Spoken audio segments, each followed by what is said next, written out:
Daily dose AP history revision సిరీస్లో భాగంగా day 5 శాతవాహనులు వాళ్ళకి సంబంధించినటువంటి ఇంకొన్ని శాసనాల గురించి డిస్కస్ చేద్దాం. నిన్నటి వరకు అమరావతి శాసనం వరకు డిస్కస్ చేసాం. ఆ తర్వాత వీళ్ళకి సంబంధించి ఇంకొన్ని ముఖ్యమైనటువంటి శాసనాలు, అందులో ప్రధానమైనటువంటిది జూనాగఢ్ ఇన్స్క్రిప్షన్ లేదంటే జూనాగఢ్ శాసనం. దీన్ని ఎవరు వేయించారంటే సక రుద్రదామన్.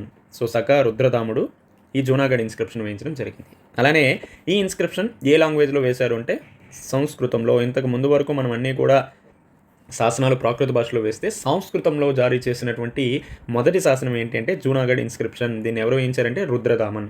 ముఖ్యంగా ఇందులో శాతవాహనులు మరియు ఉజ్జయిని క్షాత్రపుల వైవాహిక సంబంధాల గురించి తెలియజేస్తుంది.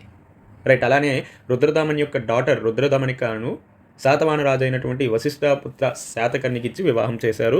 ఇవి జూనాగఢ్ శాసనంలో ఉన్నటువంటి ముఖ్యమైన అంశాలు. ఆ తర్వాత బట్టిప్రోలు నిగమ శాసనం. బట్టిప్రోలు నిగమసభ శాసనం. దీన్ని వేయించింది ఎవరంటే కుబేరుడు. ఈ బట్టిప్రోలు నిగమసభ శాసనాన్ని వేయించడం జరిగింది. ముఖ్యంగా నగరపాలిక సభలైనటువంటి నిగమ సభల గురించి ఈ శాసనం తెలియజేస్తుంది. మనకి ఎగ్జామ్లు ఎలా అడుగుతారు? నిగమ సభల గురించి తెలియజేసేటటువంటి శాసనం ఏంటంటే బట్టిప్రోలు శాసనం. మరి దీన్ని ఎవరు వేయించారు అంటే కుబేరుడు వేయించడం జరిగింది.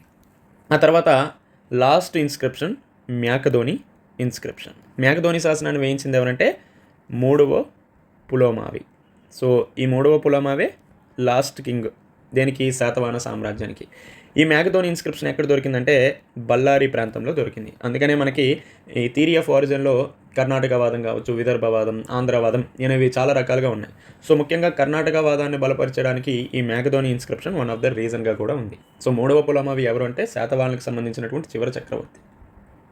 సో ఈ విధంగా శాతవాహనులకు సంబంధించినటువంటి ముఖ్యమైనటువంటి శాసనాలు ఏంటి అనేది డిస్కస్ చేసుకున్నాం. ఫర్దర్గా శాతవాహనులకు సంబంధించినటువంటి ఆధారాల్లో భాగంగా సాహిత్యం గురించి కూడా డిస్కస్ చేసుకుందాం. And then stay tune, take care, bye.